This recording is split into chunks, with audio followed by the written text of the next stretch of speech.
the Madman.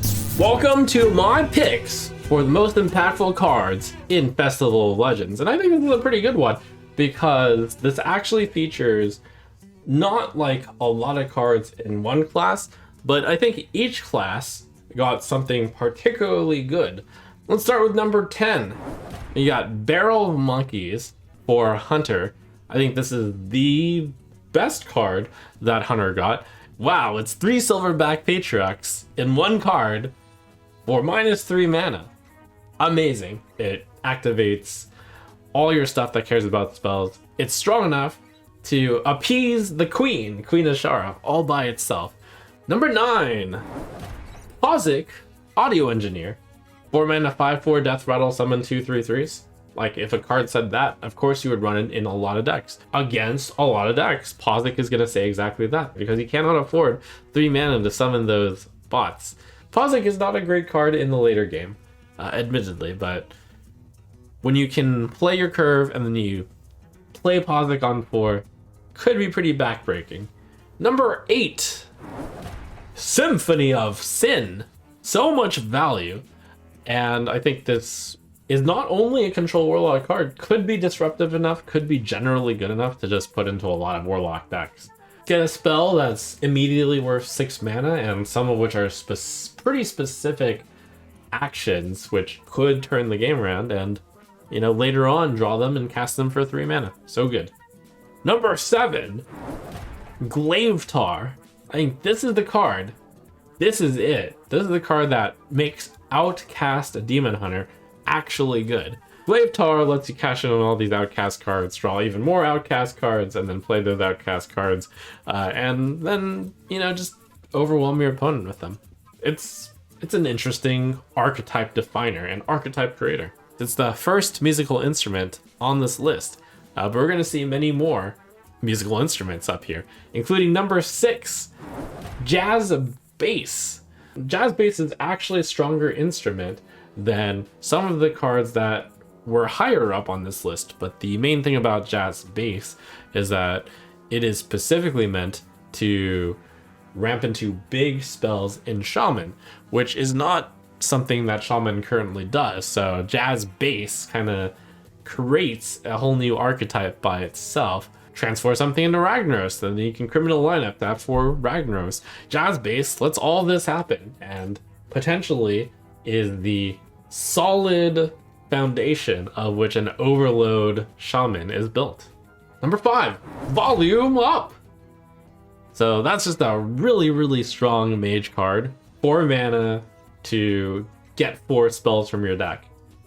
And even better, the Discover one of the 3 that you got, like, that's actually stronger than drawing 4 spells, because you not only draw 3 spells, the one that you particularly think is the most powerful, you can create an extra copy of.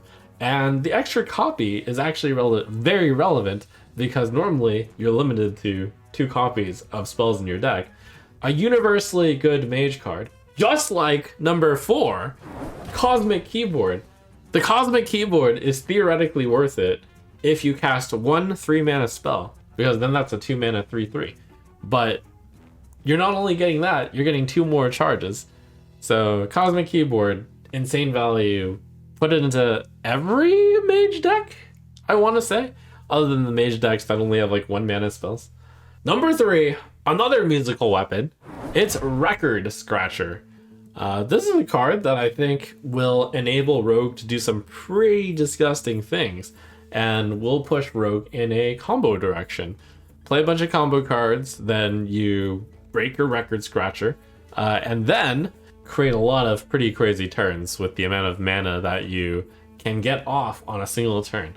Number 2, and this is the 6th musical instrument that's on this top 10 list so far, Disco Mall. I think this card is super strong and fits into an already excellent archetype of Pure Paladin, which is an aggressive deck. It has a bunch of minions, and Disco Mall would love to be played in a deck with a bunch of minions. I think this is the only card, thankfully, that Paladin gets for that archetype, but it's a really strong one. And because the deck is currently already strong, I think Disco Mall will slot right in and make the deck better. It's time for the honorable mentions. And normally I try to keep the honorable mentions to one of them, kind of effectively making this a top 11 list. But I feel like we should have more honorable mentions. Honorable mention number 1, we have Groovy Cat, which I think in general, the hero power adjusting stuff for Druid, it's good. It's a good solid package. It could make it into its own deck, a hero power deck, but it could also just be a solid package that makes it into a lot of different Druid decks. For Unholy Death Knights, Death Growl could change the way that Unholy Death Knights construct their deck. They could put more eggs. They could put Foul Egg and Rubian Egg. And that Death Growl looks really scary if you can land it on a Rubian Egg. And yet another honorable mention, and a great musical weapon yet again, for Blood Death Knights, Arcanite Ripper. Good old 3-mana 3/2 weapon, but you also summon for free at least a 3/3, assuming you've been hitting your opponent's minions with it, because that'll cause your health to change, but you could easily get more than just a 3/3 lifesteal with your Arcanite Ripper. Finally, that gets us to number 1. So number 1 is shared between Breakdance and Rhyme Spinner, which is where I think the core of this new rogue deck is formed, with enough combo cards, which Rhyme Spinner loves, and when you Breakdance big cards, such as Rhyme Spinner, Rogue gets a lot more survivability. Astalore, of course, is the big target, and Breakdancing 5 Astalore gets you a 5/5 rush and the capability to once again gain 8 important armor, and of course generates you another 8 mana Astalore. If your Rhyme Spinner gets big enough, you could Breakdance a 10-ish Rhyme Spinner. And Rhyme Spinner can be pretty big with all the combo cards you play. Plus, maybe you bounce your combo cards and then you play more combo cards and the Rhyme Spinner gets bigger and the Breakdance creates bigger Breakdancers. Yeah, Rogue's got some good stuff. One little caveat is Rogue is particularly good because it can bounce stuff, and there's a really good card to bounce right now. It's called Astalore.